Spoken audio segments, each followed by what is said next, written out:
दिल्ली का एक बेहद पॉश एरिया सफदरजंग, और वहाँ पर एक कॉलोनी पड़ती है जो कि अर्जुन नगर। ये बहुत पॉश एरिया है, यहाँ पर रईस जादी बात है।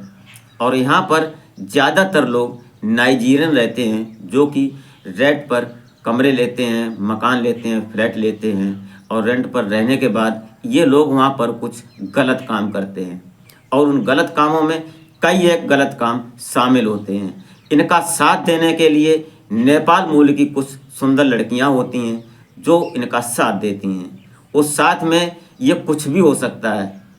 इसी कहानी में आज आपको ये बताने की कोशिश करेंगे कि ये लोग वहाँ पर कैसे रहते हैं और अपना कैसे रुतबा दिखाते हैं। जो मकान रेंट पर मिलता है किराए पर, वो मकान अगर कोई इंडियन लेता है तो उसको 20,000 रुपये में मिल जाता है, लेकिन ये लोग उसको 40,000 रुपये में, 50,000 रुपये में बढ़ा चढ़ा कर लेते हैं। इसलिए वहाँ के जो मकान वाले हैं, जो फ्लैट के मालिक हैं, उनको अच्छी खासी आमदनी भी हो जाती है, इसलिए ये लोग वहाँ पर रहते हैं। लेकिन इसमें कुछ गलत काम होता है और इस गलत काम में एक दिन ऐसा गलत काम होता है जो कि एक नाइजीरियन एक नेपाल की लड़की के साथ ऐसी स्थिति लाता है। उसके साथ वो हमबिस्तरी करता है और उस हमबिस्तरी में इतनी ज़ोरदार तरीके से होती है जो कि उस लड़की की हालत ही ख़राब हो जाती है। ये कहानी चर्चा में आती है। फिर तो दोस्तों, इस कहानी को समझने की कोशिश करते हैं और आशा करते हैं कि आप अपने परिवार, अपने परिजनों के साथ बेहद खुश, मस्त और खुशहाल लाइफ एंजॉय कर रहे होंगे। और हमारे इस यूट्यूब मंच पर आपका बहुत बहुत स्वागत है। मैं आभार व्यक्त करता हूं, आपको नमन करता हूं आपके प्यार और सपोर्ट को। तो वीडियो में आगे बढ़ने से पहले आपसे बस वही एक छोटी सी रिक्वेस्ट कि अभी तक अगर आपने हमारे चैनल को सब्सक्राइब नहीं किया है तो सब्सक्राइब कर लें, घंटी दबा दें ताकि नोटिफिकेशन आपको पहले मिले, और एक लाइक करके एक छोटा सा कमेंट अवश्य कर दिया करें। तो नमस्कार, आदाब, सत श्री अकाल। मैं अजय कोहली।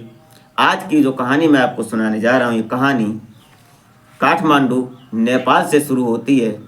यहाँ पर जो नेपाल की राजधानी काठमांडू, यहाँ पर एक परिवार रहा करता था और परिवार के मुखिया होते हैं अजीत कुमार। इनकी पत्नी और इनकी एक बेटी होती है जिसका नाम होता है ऋचा। अब ये ऋचा जो थी ये पढ़ने में बहुत होशियार थी और ये देखने सुनने में भी सुंदर थी, और ख़ासकर नेपाल की जनरेशन ही सुंदर है, तो सुंदरता तो थी वहाँ, और उसके बाद भी वो लड़की कुछ ज़्यादा ही सुंदर थी। पढ़ाई लिखाई के बाद अब ये जो अजीत कुमार होते हैं ये वहीं पर पशुपतिनाथ मंदिर के सामने इनकी 4-5 दुकानें भी होती हैं। उससे इनको अच्छी खासी आमदनी होती थी। फूलों की दुकान थी और जो पूजा सामग्री होती है वो सब बिक्री किया करते थे। अच्छा खासा सिस्टम चल रहा था, खाने पीने की कोई समस्या ही नहीं थी और बहुत अच्छे तरीके से जीवन यापन चल रहा था। बेटी की पढ़ाई हो रही थी। बेटी पास के ही किसी कॉलेज से इंटर की पढ़ाई कर रही थी, 12वीं की। उसके बाद इसकी ग्रेजुएशन की तैयारी होती है, तो ये नेपाल काठमांडू से ही ग्रेजुएशन करती है। लेकिन इसका सपना होता ये है कि वो हायर एजुकेशन के लिए इंडिया जाएगी और भारत की हायर एजुकेशन में वो अपना काम करेगी, यहाँ पढ़ाई करेगी। उसके बाद वो फिर अपने यहाँ या इंडिया में रहकर ही कुछ काम करेगी। ऐसी उसकी तमन्ना थी, ऐसा उसका विचार था, क्योंकि पढ़ने लिखने में वो बहुत होशियार थी और पढ़ने लिखने में वो बहुत आगे थी। कहानी आगे बढ़ती रही, समय चलता रहा। लड़की की इंटर होने के बाद ग्रेजुएशन हो जाती है, और जब ग्रेजुएशन हो रही थी उसी समय उसके साथ में जो लड़कियां थीं और लड़के थे, वो इसके दोस्त थे, वो दिल्ली में रहकर लॉ की पढ़ाई कर रहे थे, कोई इंजीनियरिंग कर रहा था। ये सब उसको मालूम था और उनसे संपर्क भी थे, उनसे बात भी होती थी फ़ोन पर। जब इसकी ग्रेजुएशन तैयार हो जाती है, ये क्रॉस कर लेती है ग्रेजुएशन, तो ऋचा अपने दोस्त के पास फ़ोन करती है और बोलती है कि मेरी ग्रेजुएशन तैयार हो चुकी है, अब क्या करें, तुम बताओ। तो मैं वहाँ पर आती हूँ और वहाँ की एजुकेशन को ग्रहण करूँगी, वहाँ की पढ़ाई करूँगी, ताकि मैं कुछ कर सकूँ अपने फ्यूचर में। बात होती है तो दोस्त बोलता है कि फ़ौरन तैयार हो और तुम आ जाओ। तो वो अपने मम्मी पापा को बताती है।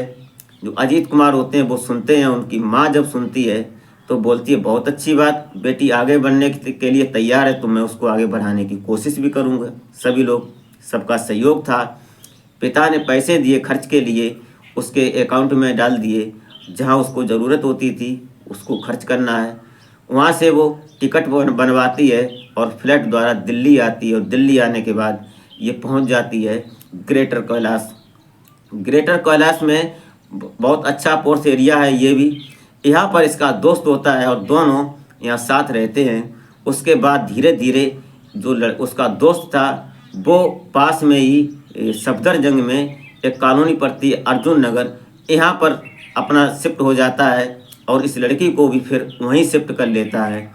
धीरे धीरे ये जो ऋचा थी, इस ऋचा की एक दोस्त से संपर्क हो जाता है। ये लॉ की पढ़ाई शुरू कर देती है और एडमिशन ले लेती है एक नामी गिरामी स्कूल में। वहाँ से जब ये लॉ करने की LLB तैयार होने लगती है इसकी, तो एक दोस्त मिल जाता है इसको, और वो दोस्त होता है नाइजीरियन हेलरी।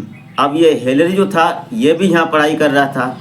इसका कमरा था, इसने एक फ्लैट ले रखा था यहीं ग्रेटर कैलाश में। यहाँ भी नाइजीरियन मूल के लड़के आदमी ज़्यादातर हैं और ये सब गलत काम करते हैं। इससे ये मोटा पैसा कमाते हैं और जिसके फ्लैट में रहते हैं उसको अच्छी खासी आमदनी भी हो जाती है।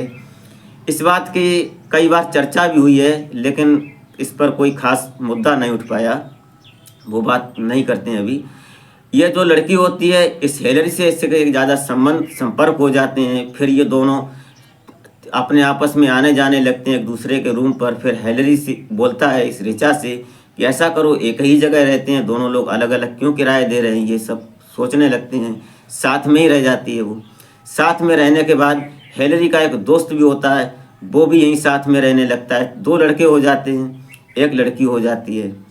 अब ये कुछ एक दिन ऐसा होता है कि हेलरी कुछ ऐसी वस्तु उसको देता है, ऐसी कुछ चीज़ खिलाता है उसको, ताकि जो ऋचा होती है उसके शरीर में उलझन होने लगती है और कामुकता जागने लगती है। वो धीरे धीरे उस स्थिति पर पहुंच जाती है कि उसके शरीर में कुछ अलग ही तरीका आज सामने आ रहा था। ये देखकर ये जो दोनों लड़के होते हैं, हेलरी मौके की इसी बात के इंतज़ार में था। अब ये ऋचा जो होती है, ऋचा उसके साथ कुछ अवैध तरीके से, अतरंग तरीके से उसके साथ छेड़छाड़ करने लगता है। जब ऋचा के साथ छेड़छाड़ करता है तो ऋचा कामुकता उसकी जाग जाती है और फिर वो दोनों एक दूसरे की हमबिस्तरी करने लगते हैं। ये बात जो उसका दोस्त देखता है, वो जब इस बात में इन्वॉल्व होता है तो 2 लड़के हो जाते हैं और एक लड़की होती है जो नेपाल मूल की थी, ऋचा। अब ये दोनों उसके साथ इस तरह से संबंध बनाते हैं ज़ोरदार तरीके से कि उसके अंदर पार्ट में चोट आ जाती है, और चोट आने के बाद जो ऋचा होती है वो मदहोशी की तक उस स्थिति में इस तरह से बेहोशी की हालत में पहुंच जाती है। जो अतरंग तरीके से उसके साथ संबंध बनाए थे, वो इस स्थिति में पहुंच जाने के बाद उसकी हालत जब बिगड़ने लगती है तो ये दोनों घबरा जाते हैं, और घबराने के बाद पास के ही एक हॉस्पिटल में ले जाते हैं। वहाँ जब इसको एडमिट करते हैं तो वहाँ की जो डॉक्टर महिला होती हैं वो इसकी स्थिति और चेकअप करते हैं, तो इनको बहुत डांट फटकार लगाते हैं कि तुमने इसके साथ इस तरह से संबंध बनाए कि आज अगर ये मौके पर समय रहते न पहुँचती तो इसके साथ कुछ भी हो सकता था। ये सब बातें होती हैं। लगभग 1 हफ्ते तक ऋचा हॉस्पिटल में एडमिट रहती है। उसके बाद जब वो नॉर्मल होती है तो अपने रूम पर आती है, ये दोनों रूम पर लेकर आते हैं।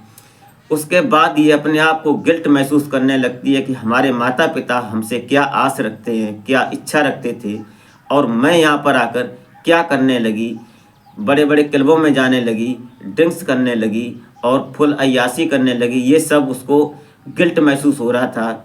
उसके बाद जब वो लगभग 15 दिन के बाद ठीक होती है, और ठीक होने के बाद ये उनसे बोलती है कि मैं अब दिल्ली में नहीं रहूँगी, मेरी लॉ तैयार हो चुकी है, लॉ क्रॉस हो चुकी है, अब मैं अपने यहाँ जाऊँगी। और सीधा वहाँ से फ्लाइट पकड़ती है, सीधा काठमांडू पहुँचती है। वहाँ पहुँचने के बाद अपने माँ से हक करके लिपट कर एक बार इस तरह से रोती है, उनको अपने दिल की बात बताती है कि माँ अब मैं दिल्ली कभी नहीं जाऊँगी। आज फ़िलहाल ऋचा जो है, ऋचा काठमांडू में रहकर ही किसी कोर्ट में अपनी वकालत कर रही है और अपने जीवन को अच्छी तरह से चला रही है। उसकी शादी हो चुकी है और परिवार वाले हैं। तो दोस्तों, ये रही घटना, ये सोशल मीडिया से उठाई कहानी है। इसमें मैं या हमारा चैनल कोई जिम्मेदारी नहीं लेता है। तो वीडियो जरा सी भी अच्छी लगी हो तो एक लाइक करके कमेंट अवश्य कर दें। तो मिलते हैं फिर नेक्स्ट वीडियो में, तब तक के लिए जय हिंद।